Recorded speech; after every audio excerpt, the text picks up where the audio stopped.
You're listening to Live from Lord North Street, a podcast from the Institute of Economic Affairs. I'm Madeline Grant, Editorial Manager at the IEA. Today we're joined by Lieutenant Governor Todd Lamb of the state of Oklahoma, Steve Baker MP, and Shanker Singham, Director of the IEA's Trade Unit. They discuss the possibilities of a future trade deal with the US, something for which there is strong political will on both sides of the Atlantic, although a number of sticking points remain. They also examine the global possibilities of trading freely after Brexit. Governor, could you please tell our listeners a little bit about you, your background, and the work that you've been doing in Oklahoma? Well, sure. It's an honor to be with you and to share some thoughts and have this conversation with the IEA. My name is Todd Lamb. I'm the Lieutenant Governor of the state of Oklahoma, one of the 50 states, of course, across the pond.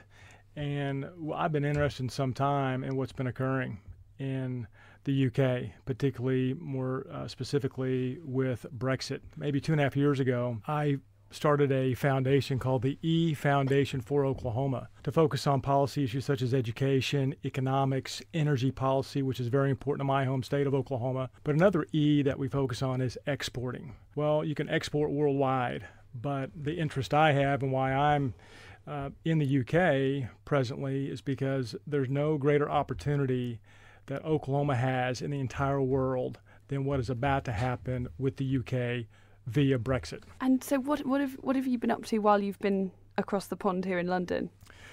Catching up on a little jet lag. I've been up to that. I've had meetings, several meetings with members of Parliament, and luncheons, late night dinners, meetings throughout the day.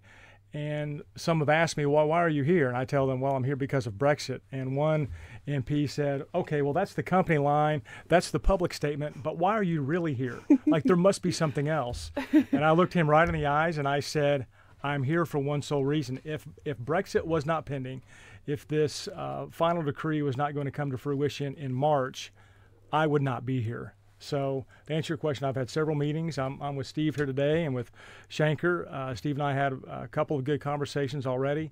And the message I'm trying to leave with officials and members of Parliament like Steve is that Oklahoma is anxious and ready for Brexit to occur. And we want to start even additional trade, more robust trade with the UK. I mean, the time is right, the time is perfect for the UK to open its doors to the US and to all 50 states to make good bilateral trade agreements that is mutually beneficial on both sides of the Atlantic. So, Todd, the UK seems to be suffering this enormous lack of self-confidence right now. We're completely consumed with the relationship with the EU. Can you tell us something about how the USA as a whole perceives the UK? Well, my initial reaction, Steve, is a little bit of shock. What the UK has provided the world throughout your history. So to answer your question more directly, more specifically, the U.S. perception and thought of the UK presently is that we're watching with keen interest, and economically, the U.S. is very anxious. I mean, there's no stronger allies, no stronger relationship in the world than the UK and the United States. And now for us to further strengthen that relationship economically through free trade, it's very significant. So we're kind of watching with bated breath, hoping that there are no more hiccups or bumps in the road of Brexit. Be good for both countries. So I get the sense there's a tremendous impatience that the Trump presidency would like to have negotiated bilateral trade, started to open those bilateral trade negotiations already, and that there's actually just a fierce impatience to get on with it. Steve, I was trying to be polite when I said watching with bated breath. Right. We're very impatient. You're very impatient. Very, very impatient. What's taking so long?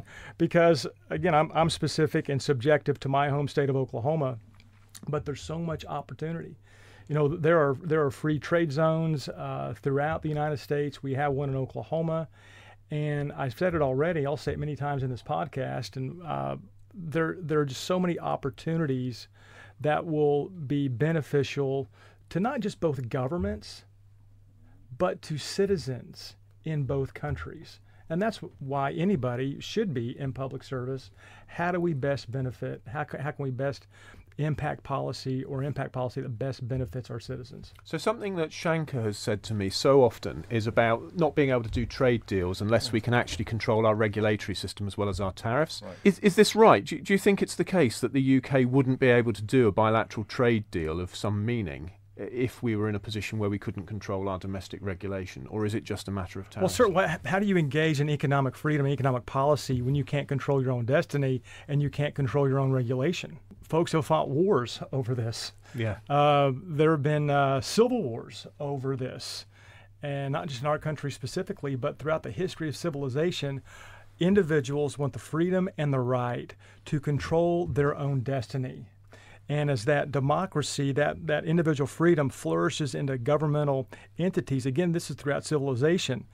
Now groups of people, entities, communities, states, villages, countries, they want to control their own destiny. So you don't need my advice. You're an official in the UK, but why would anybody want to be shackled or hindered by having somebody else control their destiny, specifically through some sort of economic regulation? It makes no sense. So I completely agree with you, and I'm so happy that you're here because you remind me that I am not the crazy one on this question. You're not the crazy one at all. You're a breath of fresh air to me with the conviction and the focus you have to march forward. It sounds as though, there is a great deal of political appetite in America for a trade deal, and UK politicians may be slightly dragging their feet. What, from a kind of regulatory perspective, do you think US lawmakers and future negotiators would want to see from our Brexit outcome? Well, I think one thing in particular that this administration in America has shown, the Trump administration, is that America is open for business. America wants to push away undue burden, unnecessary regulation within our borders from coast to coast, but also internationally. President Trump, I'm not here on envoy from the president, so I'm not trying to speak for him. He can speak on his own, and he can tweet on his own, as a matter of fact. But that being said, he's shown and proven the conviction he has as a businessman that is now thrust and been duly elected to the Oval Office.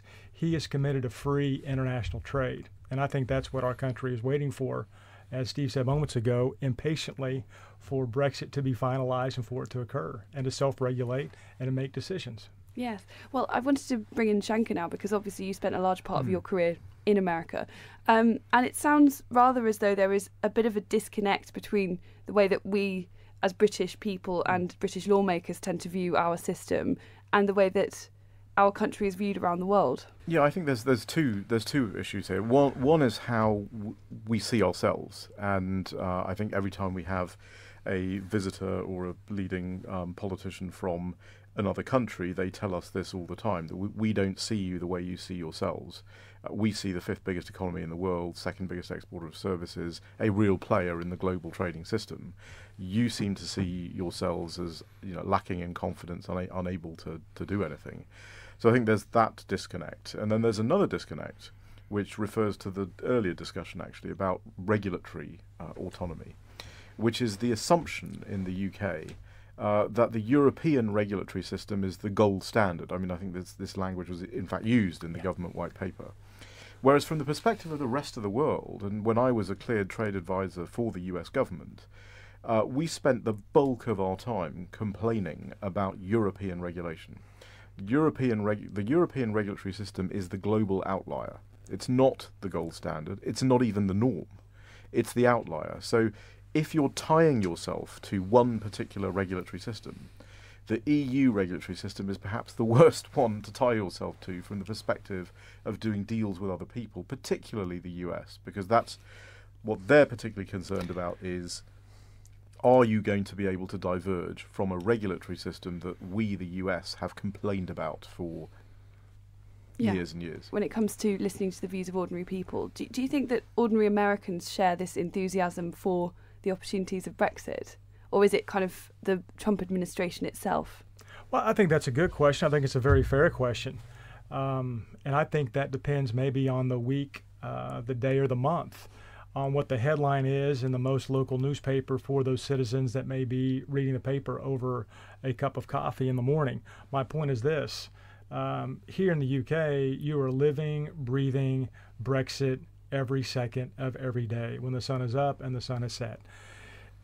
Across the Atlantic in the States, that's not quite the case. Now I'm engaged and I try to find out what the most recent real-time news is about Brexit on a regular basis. But I can't say all citizens are doing that. But if you ask the citizens of the United States, do you want either your company, the company you own, or the company you work for, or do you want the company that has the biggest economic impact in your small town? Do you want them to have the freedom and the capability to enter into trade agreements with our strongest ally in the history of the world? The answer is yes. Yeah, and I think that's a very important point. And it's particularly in the US farming industry, there are huge opportunities for a trade deal with the UK. But is there a sense, I wonder, that the model that we are currently examining, that we currently seem to be proposing, is not going to be compatible with that kind of a trade deal? The Chequers proposal goes nowhere fast, particularly when it comes to self-governance, self-regulation, and economic freedom and liberty. And I think, the heart of the proposal, the heart of the Chequers plan is harmonisation to the EU rulebook for goods and agri-food. If you are a major agricultural exporter like the US, like the state of Oklahoma, then you are going to want agricultural access to the UK, and you are going to want to have innovation enhancing regulation. You're going to want to have all these good things. And the Chequers proposal ties us to the European rulebook, which, as I've said before, is moving in exactly the opposite direction. So this is why when I was in the US recently with folks from USTR, they basically said it looked to us, we desperately want to do a deal with you. And we looked very hard at the government white paper in an effort to find some way that we could continue to do a deal with you. And we found that systematically every door had been closed, almost as if it was being closed on purpose. And we were also somewhat concerned that the language was very reminiscent of the European proposals in the TTIP, which suggested a certain, authorship of some of the white paper.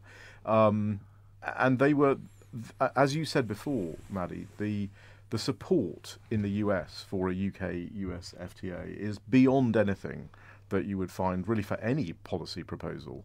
There are congressional caucuses on it. There's a Senate caucus on it. The American people want it. It is the most likely bilateral agreement the US can do. So there's this massive support in the US for it. And there's confusion as to why, essentially the door is being closed on them. Yeah. So, the US is our single biggest trading partner away from the EU bloc. It's one of the biggest prizes, potentially, of Brexit. I'd like to hear, actually, from all three of you, what kind of Brexit outcome we would need in order to reap those benefits and claim the Brexit prize. The Brexit I want is the Plan A plus Brexit. It's the Brexit I've wanted since we voted to leave. Yeah. And Todd, what do you make of it? The UK cannot strike a trade deal with anybody that is beneficial to the UK unless there is self-regulation, self-governance, and discussing what is best for the citizens of the UK. And I think those discussions are all part of the A-plus proposal that Steve just mentioned moments ago. So I think that's so important because once Brexit is finalized, then the door is open. Yeah. And again, you've got a federal government relationship to federal government relationship, UK to the US. But then there are 50 states in the US that will be pining. Hopefully they'll all fall in line after the state of Oklahoma. Yeah. We'll be the first in the door economically. But as Lieutenant Governor, I cannot wait for the future, the immediate future, to see how we can build on these strong economic ties that already exist, but we're waiting for the hamstrings to be removed so we can do even more. I think one of the things we also need to remind ourselves about is, and from your perspective, Todd, why does the US want to have a trade deal with the UK? I think we realise and we understand why it's good for the UK to have a trade deal with the US. But why does the US need a trade deal with the UK? Well, one, as we've talked about in this podcast already, there's familiarity. Part of that familiarity, there are relationships, there are relations. They're not two distant cousins across the Atlantic, but the historic partnership we've had for years, the strongest allies for one another. But Oklahoma specifically, Oklahoma is on the cusp of a real renaissance. within the borders of the U.S. And Oklahoma is just north of the 8th richest economy in the world. The UK's 5th, the 8th richest economy in the world is the state of Texas. Well, you can go to the state of Texas and kind of get lost in the shuffle. And did somebody show up and open up a company? Yeah, we take all them for granted. In Oklahoma, whatever businesses are in the UK that export commodities or get a footprint in Oklahoma, that makes news, and that's really significant. So Oklahoma, I can answer, Shanker, very specifically. Oklahoma wants to send its exports and commodities to the UK to open up those trade opportunities that Oklahoma's long been missing. Likewise, Oklahoma wants to open up those doors to the UK to import the commodities from the UK and strengthen our relationship. The reason why the Americans and the Japanese and all of these other countries have so much goodwill towards the UK is not that they have particular warm feelings towards the British people. It's that they see an ally. They see a potential ally on the global trading stage that thinks like them, that believes in open markets, that believes in free trade, that believes in competition on the merits as an organising economic principle, and believes in all of these things, and that if that major G7 economy is able to be self-governed and is able to have its own regulatory system, that regulatory system that we choose will be more like their approach. And that will be a very important ally for them on the global stage. It will transform the global regulatory system, which is also on a negative and sort of deteriorating path. And if that happens, then you're talking about billions of people being lifted out of poverty around the world. And you're talking about, it's not just about the UK, it's not just about the US, it's about the entire world's regulatory system, which will improve as a result. That's why I think there's so much excitement out there from these other countries about what our role may be. This is a huge event, not because the UK is leaving the EU or what we might change ourselves about ourselves. It's a huge global event because you've never before had a major G7 economy adopting independent trade policy for the first time in 40 plus years. And you'll never have it again. And that's why there's such an important window of opportunity to get this right.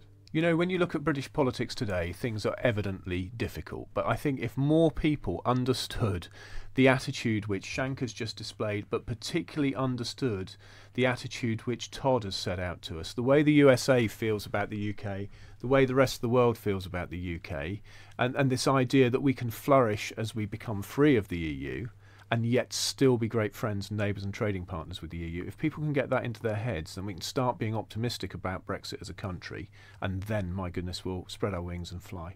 Maddie, I'll just say it's an honour again to be with the IEA today and to be with Steve, my new friend, and Shanker. We've had a great couple days of meetings, and I'll just synopsize what I said during this podcast. We are waiting with bated breath for Brexit to be finalized and for the Plan A Plus to be implemented if that's the final decision by Parliament. But we're very excited in the States to open up free trade and to do what is best for the citizens on both sides of the Atlantic. If you like what you hear, be sure to subscribe to our podcast channel, IEA Conversations.